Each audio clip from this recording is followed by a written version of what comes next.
रक्षाबंधन 2023। क्या 30 और 31 अगस्त दोनों दिन मनाई जाएगी राखी? जानें राखी बांधने का शुभ मुहूर्त और भद्रा काल।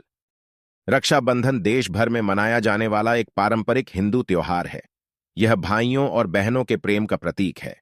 रक्षाबंधन, जिसे राखी पूर्णिमा या राखी के नाम से भी जाना जाता है, एक त्योहार है जहां बहनें अपने भाई की कलाई पर राखी नामक एक पवित्र धागा बांधती हैं, जो स्नेह और कल्याण का प्रतीक है। भाई अपनी बहनों की रक्षा करने का वादा करते हैं और उन्हें उपहार भी देते हैं। रक्षाबंधन 2023 का शुभ मुहूर्त, राखी बांधने का शुभ समय। हिंदू कैलेंडर के अनुसार पूर्णिमा तिथि या पूर्णिमा बुधवार 30 अगस्त 2023 को सुबह 10:58 पर शुरू होगी और गुरुवार 31 अगस्त 2023 को सुबह 7:05 तक रहेगी। 30 अगस्त को भद्रा भी लग रही है और रात 9:01 पर समाप्त होगी। इसका मतलब है कि राखी बांधने का शुभ समय 30 अगस्त को रात 9:21 के बाद ही शुरू होगा। लेकिन जो लोग रात 9:01 के बाद राखी नहीं बांध सकते हैं, वे अगले दिन यानी 31 अगस्त को सुबह 7:05 से पहले राखी बांध सकते हैं, क्योंकि इसी समय पूर्णिमा तिथि समाप्त होगी। रक्षाबंधन 2023 पर भद्रा का साया। शास्त्रों के अनुसार रक्षाबंधन का त्योहार हमेशा बिना भद्रा काल में मनाना शुभ होता है। अगर रक्षाबंधन के दिन भद्रा रहे तो इस दौरान राखी नहीं बांधनी चाहिए, लेकिन इस साल रक्षाबंधन पर भद्रा का साया रहेगा। हिंदू पंचांग के अनुसार 30 अगस्त को सुबह श्रावण पूर्णिमा तिथि के साथ यानी 10:58 से भद्रा लग जाएगी, जो रात को 9:01 तक रहेगी। इस साल भद्रा रक्षाबंधन के दिन पृथ्वी पर वास करेंगी, जिस कारण से भद्रा में राखी बांधना शुभ नहीं रहेगा। वीडियो में आगे महत्वपूर्ण जानकारी को बताने से पहले आपसे निवेदन है, अगर हमारे चैनल प्राचीन ज्ञान को सब्सक्राइब नहीं किए होंगे तो कर ले। आपके एक सब्सक्राइब हमारे मेहनत को सार्थक बनाता है। और हाँ, कमेंट में हैप्पी रक्षाबंधन भैया जरूर लिखना।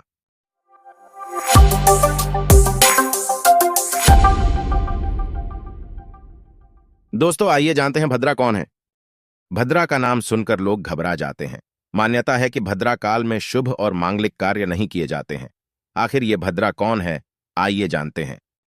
पौराणिक कथा और पुराणों के अनुसार भद्रा को सूर्य की पुत्री और शनि की बहन बताया गया है। भद्रा का जन्म राहुकाल में हुआ था।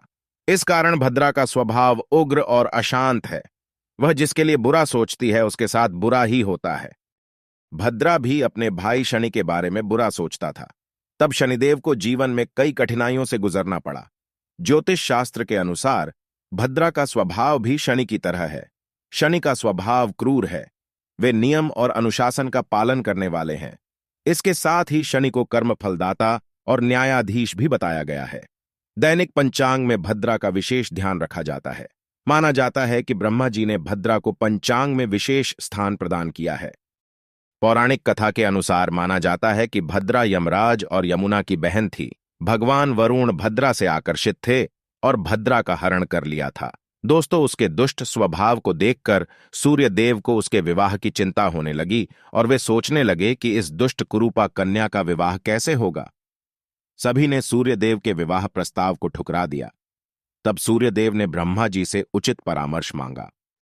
ब्रह्मा जी ने तब कहा कि भद्रे, बव, बालव, कौलव आदि करणों के अंत में तुम निवास करो तथा जो व्यक्ति तुम्हारे समय में गृह प्रवेश तथा अन्य मांगलिक कार्य करे तो तुम उन्हीं में विघ्न डालो।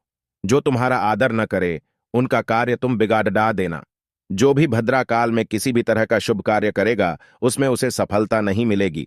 यही कारण है कि राखी बांधने जैसा शुभ कार्य भी भद्रा काल में निषेध माना गया है।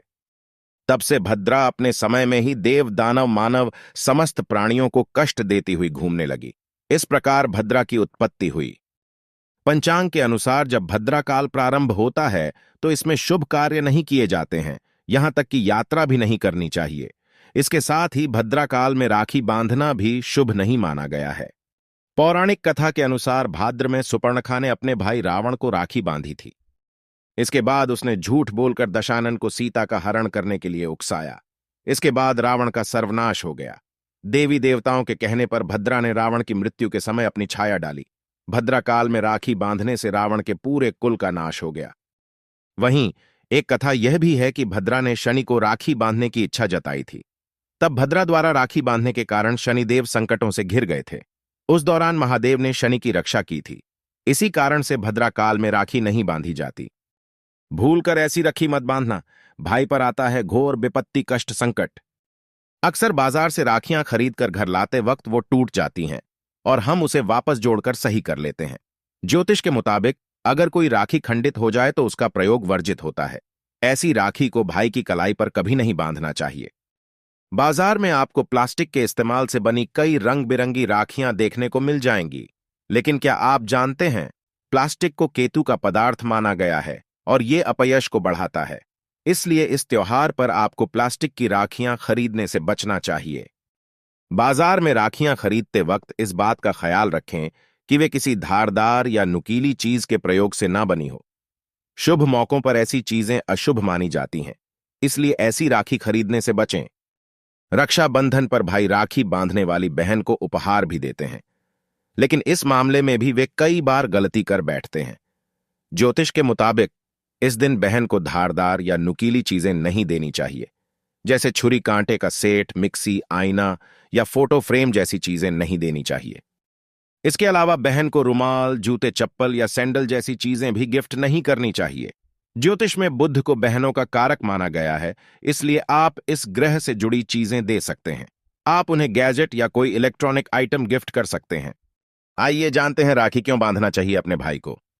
ऐसे तो रक्षाबंधन से बहुत सी कथाएं जुड़ी हुई हैं, लेकिन हम यहां कुछ चर्चित कथाएं दे रहे हैं। इनमें से पहली कथा का धार्मिक महत्व है, जिसे पूजन के साथ कहा जाता है। बाकी की सभी कथाएं भाई बहन के प्रेम के प्रतीक इस अनोखे त्योहार की महत्ता से संबंधित हैं। रक्षाबंधन कथा। पहली कथा। एक बार युधिष्ठिर ने भगवान कृष्ण से पूछा, हे अच्युत, मुझे रक्षाबंधन की वह कथा सुनाइए जिससे मनुष्यों की प्रेत बाधा तथा दुख दूर होता है।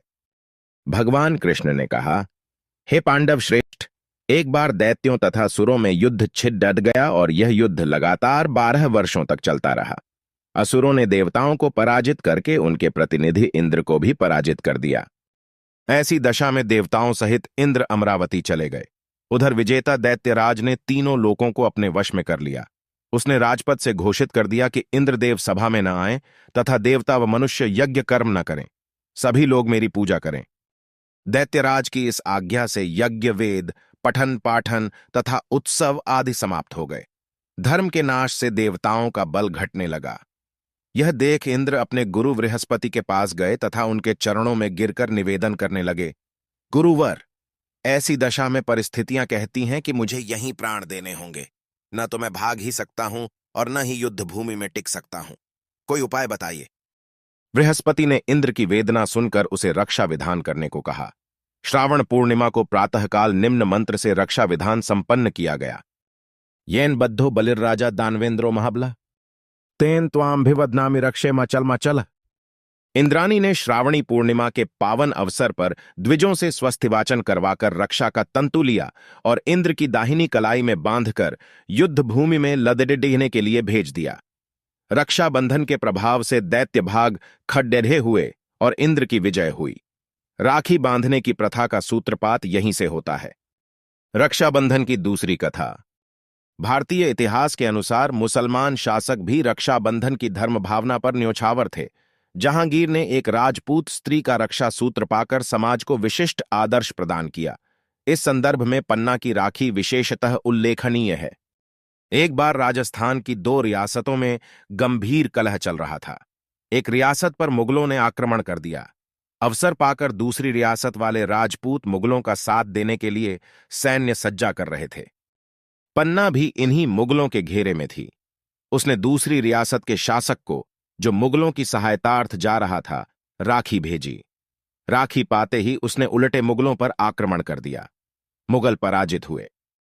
इस तरह रक्षाबंधन के कच्चे धागे ने दोनों रियासतों के शासकों को पक्की मैत्री के सूत्र में बांध दिया। कृष्ण द्रौपदी की कथा।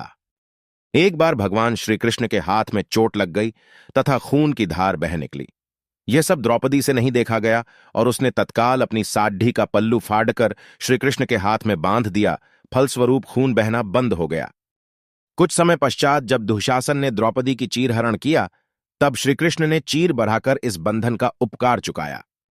यह प्रसंग भी रक्षाबंधन की महत्ता प्रतिपादित करता है।